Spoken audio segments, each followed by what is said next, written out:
ఇంటికి పెద్ద కొడుకు అని చెప్పిన ఈటల రాజేందర్ పట్ల రాష్ట్ర ముఖ్యమంత్రి గారు తండ్రి లాంటి వాడు ప్రవర్తించినటువంటి తీరేంది? రాజేందర్ గారు కొడుకు అయితే రాజేందర్ కొడుకు ఏమవుతాడు? మరి మీకు మన్మని పట్ల మీ ప్రవర్తన ఏంది? తండ్రి పట్ల కొడుకు ప్రవర్తన సరిగా లేనప్పుడు మన్మని పట్ల మీ ప్రవర్తన ఎట్లుంది? మీ హిమాంశు పట్ల మీ ప్రవర్తన ఎట్లుంది?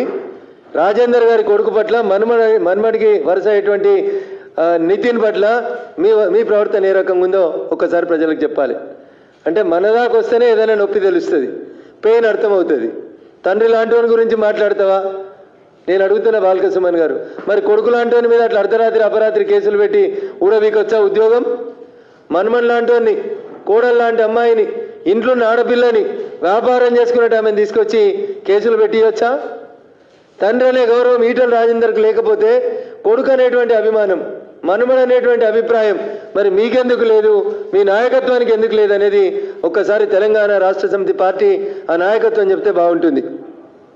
సరే, ఈటల రాజేందర్ గారు తప్పుడు పద్ధతులలో భూములు కొన్నారు. కొన్న భూములు తప్పుడు భూములు అని అనుకుందాం. ఒక్క నిమిషానికి రాష్ట్ర ప్రభుత్వం చెప్పినటువంటి మాట నిజమే అనుకుంటే ఆ భూముల్ని ఏడ తాకట్టు పెట్టిండు ఈటల రాజేందర్ గారు? ఎవరి కోసం తాకట్టు పెట్టిండు?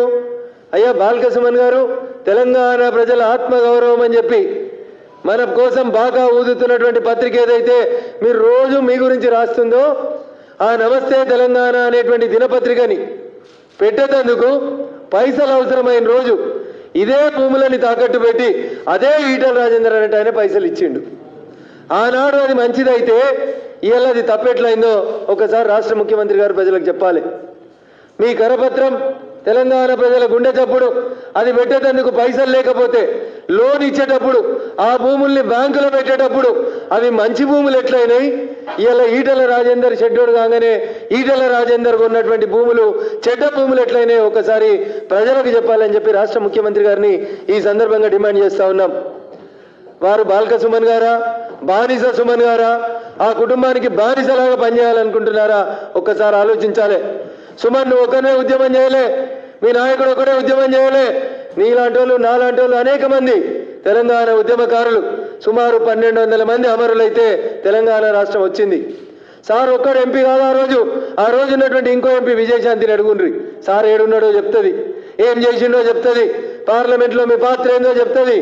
ఆ రోజు బీజేపీ లేకపోతే, సుష్మా స్వరాజ్ గారు లేకపోతే, భారతీయ జనతా పార్టీ మద్దతు లేకపోతే పార్లమెంట్లో మీ సారు సుష్మా స్వరాజ్ వెనకాల చేతులు కట్టుకొని నిల్చున్నటువంటి ఫోటోలు వీడియోలు కావాలంటే నీకు రిలీజ్ చేస్తాం. సుమన్, బాల్క సుమన్ గారు, మీరొక్కరు చేస్తే, మీరొక్కరు జైలుకు పోతే రాలే తెలంగాణ. 4.5 కోట్ల మంది ప్రజలు ఒక్క గొంతుకై నినదిస్తే, సబ్బండ వర్ణాలు ఏకమై కొట్లాడితే తెలంగాణని కేంద్ర ప్రభుత్వం ఇస్తే, భారతీయ జనతా పార్టీ మద్దతు ఇస్తే వచ్చింది తప్ప వచ్చిన తెలంగాణలో ఫలితాలు మీకు, కష్టాలు మాకన్నట్టున్నాయి అనేదే ఈరోజు ప్రజల ఆవేదన తప్ప ఇంకొకటి కాదు. అందుకని మాట్లాడేటప్పుడు సుమన్ గారు కొన్ని విషయాలు గుర్తుంచుకొని మాట్లాడితే బాగుంటుంది అనేది నేను వారికి విజ్ఞప్తి చేస్తా ఉన్నాను. అభివృద్ధి మీద చర్చకు సిద్ధంగా ఉన్నాం, ఆత్మగౌరవం మీద చర్చకు సిద్ధంగా ఉన్నాం, మీరు చేసిన పోరాటాల మీద, మేం చేసినటువంటి పోరాటాల మీద కూడా చర్చకు సిద్ధంగా ఉన్నాం. కాబట్టి అబద్ధాలనే ప్రొపగండా చేసుకొని పెట్టుకుంటూ పోతా ఉంటే ఇది తప్పని చెప్పి వారికి ఇచ్చేస్తా ఉన్నాం. భారతీయ జనతా పార్టీ తెలంగాణలో ప్రత్యామ్నాయంగా ఎదుగుతుందని భయం స్టార్ట్ అయిన తర్వాత, దుబ్బాక జీహెచ్ఎంసీ ఉప ఎన్నికల ఫలితాల తర్వాత చంద్రశేఖరరావు గారు నాగార్జున సాగర్కి ఎమ్మెల్సీ ఎన్నికలకి బయటకు వచ్చిర్రు. ఇంకా బ్రేకులు వల్లేదు, ఎందుకంటే మధ్యలో హుజూరాబాద్ ఎలక్షన్స్ వచ్చినాయి కాబట్టి తిరుగుడు మొదలు పెడుతుండ్రు. ఎన్నికలు వస్తే సీమాంధ్ర ప్రజల పట్ల మీ మాటలు ఒక రకంగా ఉంటాయి. అప్పుడు చెప్తారు, ఆంధ్ర ప్రాంతం నుంచి వచ్చిన వాళ్ళకి ఎవరికన్నా కాలుకు ముళ్ళు గుచ్చుకుంటే కేసీఆర్ గారు పంటితో తీస్తాడు అని చెప్పి జీహెచ్ఎంసీలో బాగా ఊదిరు. ఇంకొక నాయకుడు అయితే జీహెచ్ఎంసీలో ఎక్కడ ఆంధ్ర ఓటర్లు ఉన్నారో అక్కడ మమ్మల్ని ఆశీర్వదించిర్రు అని చెప్పిండ్రు. మరి ప్రశాంత్ రెడ్డి అని ఏం మాట్లాడిండు? లంకల పుట్టినాయని ఏమైతే ఏం చెప్పిండు? లంకల పుట్టినాయని రాక్షసులని ఇయ్యాలని ఎందుకు మాట్లాడుతుండ్రు? జీహెచ్ఎంసీ ఎలక్షన్లు అయిపోయినాయి. ఇప్పుడు సీమాంధ్ర ప్రాంత ఓటర్ల అవసరం లేదు. ఇప్పుడు మనకు కావాల్సింది తెలంగాణ ఆంధ్ర అనేటువంటి సెంటిమెంట్ని ఎరోజ్ చేయాల్సినటువంటి అవసరం ఉంది, రెచ్చగొట్టాల్సినటువంటి అవసరం ఉంది, దాని ద్వారా ఓట్లు దండుకోవాల్సినటువంటి అవసరం ఉంది. ఎవరు పోయినరు? రోజా గారింటికి ఎవరు పోయినరు? భోజనాలు ఎవరు చేసిండ్రు? ఏం చెప్పిండ్రు? రాయలసీమను రతనాల సీమగా నేను మారుస్తా అని చెప్పిర్రు. కేసీఆర్ గారు కాదా? మరి ఆ రోజు ఆర్డీఎస్ గుర్తుకు రాలేదా? ఆ రోజు పోతిరెడ్డిపాడు గుర్తుకు రాలేదా?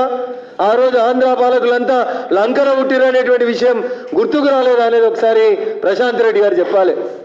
మళ్ళీ అలా నోరు కరుచుకొని ఏం చెప్తున్నారు? లే నేను అట్లా లేదు, నా మాటల్ని మీడియా వక్రీకరించింది అని చెప్తున్నారు. అన్న నువ్వే అన్నవే లంకలో పుట్టినవి రాక్షసులని. ఆ రాక్షసులని ప్రగతి భవన్లకు స్వాగతం పలికింది ఎవరు? అలాయ్ బలాయ్ చేసుకున్నది ఎవరు? అన్నం పెట్టింది ఎవరు? ఆ రాక్షసుల ఇంటికి పోయి వాళ్ళు పెట్టిన భోజనం బాగున్నదని కీర్తించింది ఎవరు? ఒక్కసారి చెప్పుండ్రి. యాడున్నారు ఇలా తెలంగాణ కాంట్రాక్టర్లు? ప్రగతి భవన్ కట్టింది ఎవరు? మిషన్ కాకతీయ చేస్తున్నది ఎవరు? మిషన్ భగీరథ చేస్తున్నది ఎవరు? యువరాజు చుట్టూ కాంట్రాక్ట్లు చేస్తున్నది ఎవరు? యువరాజు చుట్టూ ఉన్నటువంటి మంది మార్బలం ఎవరు? వీళ్ళంతా ఆంధ్రలో పుట్టిన వాళ్ళు కాదా? వీళ్ళంతా లంకలో పుట్టిన వాళ్ళు కాదా? మరి నిజంగా లంకలో పుట్టిన వాళ్ళు రాక్షసులే అయితే మిషన్ కాకతీయ వాళ్ళకి ఎందుకు ఇచ్చిండ్రు? మిషన్ భగీరథ వాళ్ళకి ఎందుకు ఇచ్చిర్రు? కేసీఆర్ మానస పుత్రిక కాళేశ్వరాన్ని వాళ్ళు ఎందుకు కడుతురు అనేది ఒక్కసారి మీరు ఇలా ఆలోచించాలి. ఇవన్నీ వాస్తవాలైతే రోజుకో రకంగా వాళ్ళకు అనుకూలంగా ఉండేటువంటి మీడియాలో, వాళ్ళకు అనుకూలంగా ఉండేటువంటి పోలీస్తో, వాళ్ళకు అనుకూలంగా ఉండేటువంటి యంత్రాంగంతో తప్పుడు ప్రచారాలు చేస్తూ వస్తూ ఉన్నారు. ఇది దురదృష్టకరమైనటువంటి విషయం. ఆ రోజు చెప్పినాం, ఈ రోజు చెప్పినాం, తెలంగాణలో టీఆర్ఎస్ పార్టీకి ప్రత్యామ్నాయం భారతీయ జనతా పార్టీ అని చెప్పి ఆ రోజు చెప్పినాం, ఈ రోజు చెప్పినాం, రేపు కూడా చెప్తాం, నిల్చుంటాం కూడా. కాంగ్రెస్ పార్టీ చాలా ముచ్చట్లు చెప్పింది. టీఆర్ఎస్ పార్టీకి B team Bharatiya Janata party అని చెప్పిర్రు. ఇలా ఎవరు పోతురు సార్? ఎవరింటికి ఎవరు పోతురు? హుజురాబాద్లో ఎలక్షన్లు అయితే కొట్లాడాల్సినటువంటి మీ నాయకులు ప్రగతి భవన్లో అపాయింట్మెంట్ ఎట్లొచ్చిందన్నా? 7.5 ఏళ్ల నుంచి రాని అపాయింట్మెంట్ హుజురాబాద్ ఎలక్షన్లప్పుడు ఇలా మీ నాయకులకు అపాయింట్మెంట్ ఎట్లొచ్చింది? ఒకవేళ నిజంగా మీరు బి టీం కాకపోతే, నిజంగా మీరే ప్రతిపక్షం అయితే, మీ లోపలనే కొట్లాడే సత్తా ఉంటే ఎందుకు మరి ఇలా అపాయింట్మెంట్ ఎందుకు ఇచ్చిండు సీఎం? ఏం మాట్లాడుకుంటున్నారు? మీ ఓట్లు మాకే ఇర్రి, మా ఓట్లు మీకేస్తాం, బదలాయించుకుందాం ఓట్లు అనుకుంటురా? లేదా అభ్యర్థులను ఎక్స్చేంజ్ చేసుకుందాం అనుకుంటురా?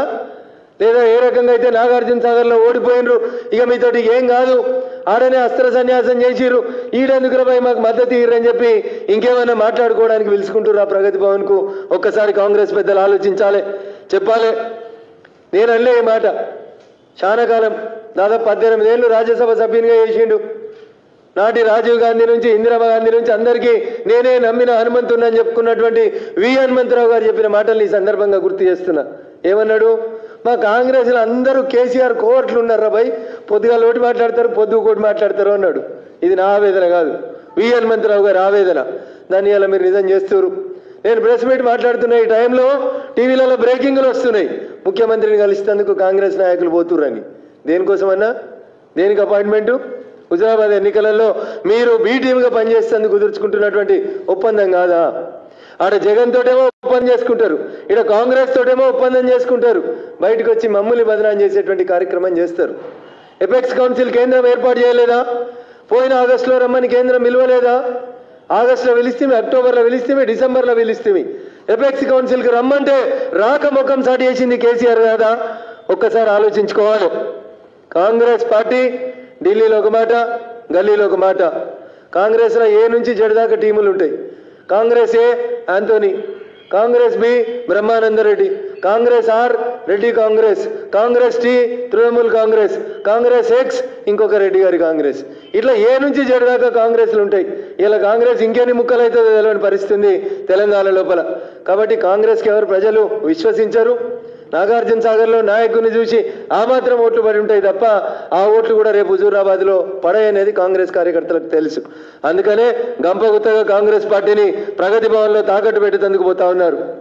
7 సార్లు గెలిచిన ఆయన, 14 మంత్రిత్వ శాఖలు చేసిన ఆయన, ముఖ్యమంత్రి కంటే సీనియర్, రాష్ట్ర రాజకీయాల్లో ముఖ్యమంత్రికి సమకాలీకుడు అన్న ఆయననే నాగార్జున సాగర్లో ప్రజలు తిరస్కరించిన తర్వాత కాంగ్రెస్ పార్టీకి ఏం చేయాలో అర్థం కాక టీఆర్ఎస్ పార్టీకి బి టీమ్గా సరెండర్ అయిపోతుంది అనేది ఈరోజు తెలంగాణ ప్రజలు ఒకసారి అర్థం చేసుకోవాలని చెప్పి ఈ సందర్భంగా విజ్ఞప్తి చేస్తూ, మా మీద ఆరోపణలు చేస్తున్నటువంటి మిత్రులందరికీ కూడా మేము ఒకటే సమాధానం చెప్పదలుచుకున్నాం. నిజం నిద్ర లేచేసరికి అబద్ధం ప్రపంచాన్ని చుట్టూ వచ్చిందని చెప్తారు. గట్లా పొద్దుగా లేస్తే సోషల్ మీడియాతోటి దుబ్బాకల దెబ్బతిన్న టీఆర్ఎస్ పార్టీ కొంతమందికి వేతనాలు ఇచ్చి, కొంతమంది ఫేక్ అకౌంట్లు క్రియేట్ చేసి, కావాలని తప్పుడు వార్తల్ని ప్రొపగాండా చేసి ప్రజల్ని కన్ఫ్యూజ్ చేసేటువంటి ప్రయత్నం చేస్తూ ఉన్నారు. ఇది మంచిది కాదని చెప్తా ఉన్నాం. వాస్తవాల ఆధారంగా ఎన్నికలకు పోదామని చెప్తా ఉన్నాం. ఇప్పటికైనా మీ మీద, మీ పార్టీ మీద, మీరు చేసినటువంటి అభివృద్ధి మీద అయ్యా సుమన్ గారు, మీకు నిజాయితీ ఉంటే, మీ నాయకునికి తన మీద తానుకు నమ్మిక ఉంటే, మేము నామినేషన్ వేసిన మరుసటి రోజు భారతీయ జనతా పార్టీ అభ్యర్థి మీరు ఏ ప్లేస్లో చెప్తే ఆ ప్లేస్లో ఉంటాం. మీరు, మీ నాయకులు, మీ నాయకత్వం, మీ బీఫామ్లు అన్నీ కూడా వచ్చి మాతో పాటు అదే క్యాంపస్లో ఉంటారా? ప్రజలని ఓపెన్గా బహిరంగంగా ఓట్లు వేసుకునేందుకు అవకాశం కల్పిస్తుందా టీఆర్ఎస్ పార్టీ అని అడుగుతా ఉన్నా. చలో, ఫ్రీ ఎలక్షన్స్కి, ఫెయిర్ ఎలక్షన్స్కి, కరప్షన్ లేని ఎలక్షన్లకి మేము ఒక సవాల్ విసురుతా ఉన్నాం. నామినేషన్ వేసి హుజరాబాద్కి వెళ్ళి మేము మా అభ్యర్థిని తీసుకొని హైదరాబాద్కి వస్తాం. మీకు దమ్ముందా? పోల్ మేనేజ్మెంట్ చేయక, పైసలు వంచక, ఊరికో ఎమ్మెల్యేని పెట్టక, కులానికో మంత్రిని పెట్టక, ఇంటికో ఓటర్ను పంపక హుజరాబాద్లో గెలిచేటువంటి సత్తా మీకుందా అని చెప్తా ఉన్నాం. ఇన్ని చేసి కూడా ఫలితం దుబ్బాక ఫలితమే పునరావృతం అవుతుందని చెప్పి ఈ సందర్భంగా టీఆర్ఎస్ గౌరవ శాసనసభ్యులకి, మంత్రులకి హెచ్చరిస్తూ, శ్రీనివాస్ గౌడ్ గారు ఢిల్లీలో ఒకటి మాట్లాడతారు, ప్రశాంత్ రెడ్డి గారు నిజామాబాద్లో ఒకటి మాట్లాడతారు, బాలకసుమన్ గారు హైదరాబాద్లో ఒకటి మాట్లాడతారు, పెద్దపల్లికి వచ్చి ఒకటి మాట్లాడతారు, హుజురాబాద్కి వచ్చి ఇంకొకటి మాట్లాడతారు. టీఆర్ఎస్ పార్టీలో ఒక ఆయన ఉండే ట్రబుల్ షూటర్ అని, ఆయన ఓడిపోయిండు. ట్రబుల్ షూటర్ కాస్త అరిగిపోయిన రికార్డ్ అయిపోయింది. ఇప్పుడు కొత్త వాళ్ళు అందరు ఫీల్ అవుతున్నారు. నాగార్జున సాగర్లో పనిచేసిన వాళ్ళంతా నేనంటే నేను ట్రబుల్ షూటర్ అనుకుంటున్నారు. హుజురాబాద్ తర్వాత అందరికీ ట్రబుల్సే, ఎవరు షూట్ చేసేది ఏముండదు. మీ నియోజకవర్గాల్లో ప్రజలు మిమ్మల్ని షూట్ చేసేటువంటి పరిస్థితి వస్తుందని చెప్పి ఈ సందర్భంగా వారిని హెచ్చరిస్తా ఉన్నాం. Thank you.